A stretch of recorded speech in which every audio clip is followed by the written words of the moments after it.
जिंदगी कब वफा करती है। फिल्म आशिकी के हीरो राहुल राय के हवाले से अफसोसनाक खबर आ गई। बॉलीवुड को एक और गम सहना पड़ गया।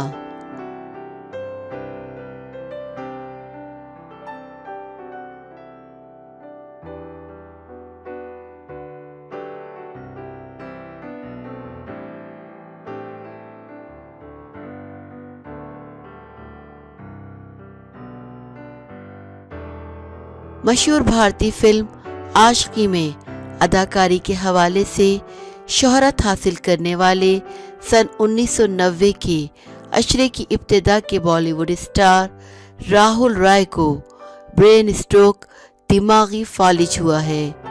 याद रहे कि राहुल राय इन दिनों अपनी नई आने वाली फिल्म LAC की शूटिंग के लिए कारगिल में मौजूद थे। बताया जाता है कि कारगिल के शदीद ठंडे और सख्त मौसमी हालात की वजह से इन्हें ब्रेन स्ट्रोक हुआ। स्ट्रोक के बाद पहले तो इन्हें श्रीनगर ले जाया गया, ताहम अब इन्हें मुंबई मुंतकिल कर दिया गया है, जहां वो नानावती अस्पताल में ज़ेरे इलाज हैं और ICU में हैं। 52 साल राहुल राय का कोरोना वायरस टेस्ट भी किया गया, वो नेगेटिव आया है। राहुल राय के भाई रोमर सेन ने इस खबर की तस्दीक करते हुए कहा है कि वो रूबे सेहत हैं।